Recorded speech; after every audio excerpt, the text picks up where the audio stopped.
Hello again.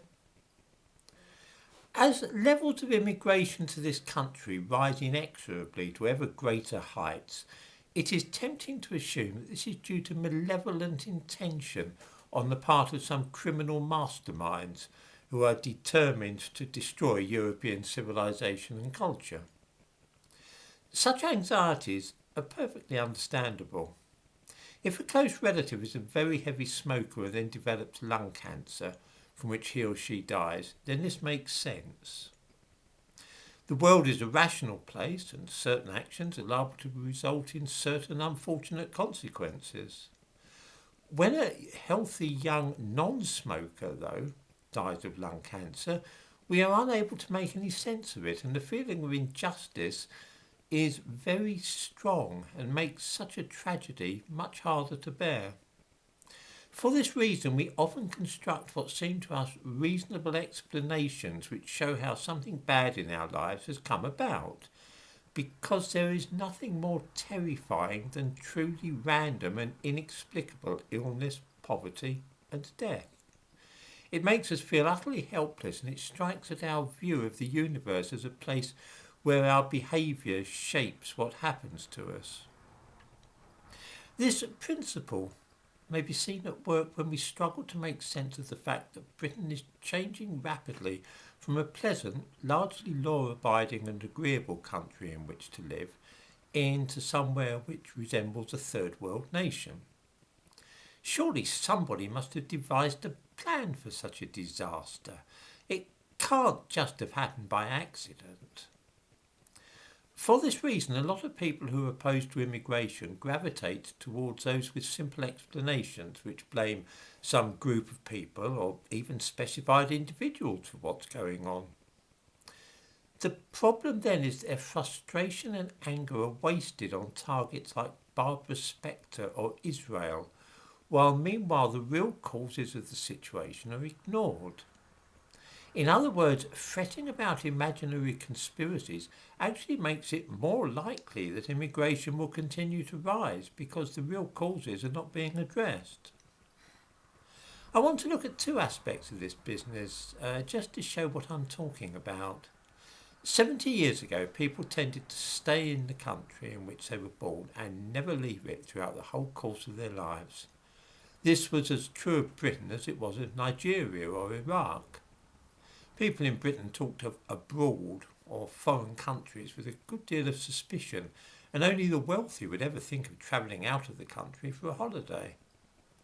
The only reason a British person would have gone abroad would be as part of a world war to fight the Germans or Japanese.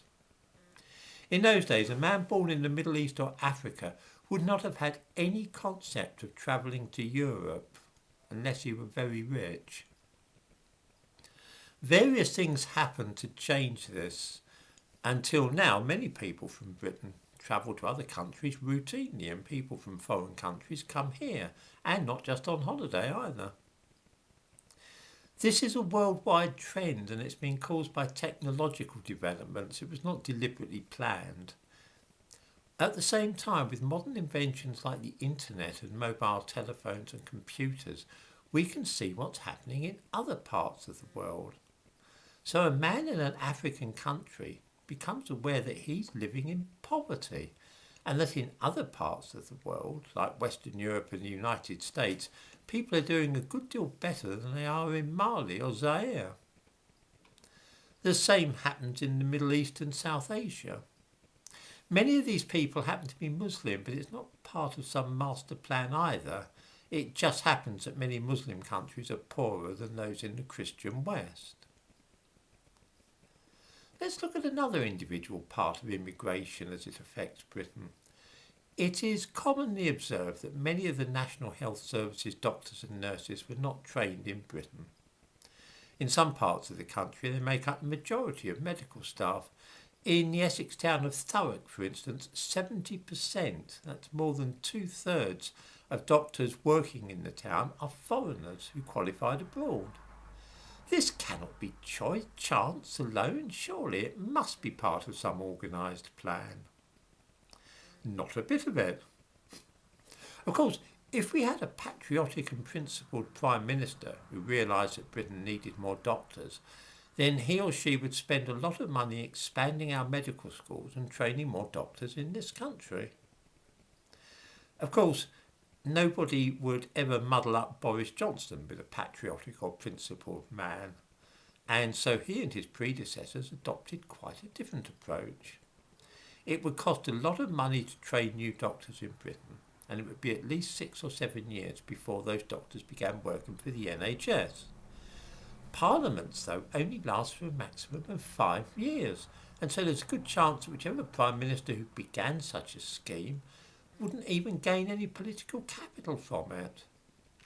He would authorise a lot of government spending, which isn't popular, and not even get the credit when the doctors started work. How much better not to spend a single penny on training doctors and instead to hire some poorly qualified people from Egypt, Nigeria and Bangladesh. Then you can announce with a straight face that you have increased the number of doctors working for the NHS by 1,000 this year. There's what catches the headlines and possibly garners you some votes. If you are unscrupulous, then you won't worry that this kind of thing is screwing up your country. It might get you re-elected, and that's all that counts. All the problems that we in this country are facing with immigration are like this, not a manifestation of Barbara Specter's cunning or part of the Great Replacement, but simply a byproduct of changes in technology and decisions made by ruthless and disloyal politicians. We can't really change or halt the developments in technology which have precipitated globalism, but about the politicians we can do something. But bringing immigration to the forefront of the agenda and making it plain to those in Downing Street that if they carry on this way they will lose votes, it's going to take a bit of an effort. A small part of this effort came to my attention yesterday when somebody sent me a link to a new website which they've set up about free speech. I'll give a link to it in the description to this video. I think it is possible to change the perspective of British politicians, but it requires people to cut up rough and be prepared to make a fuss.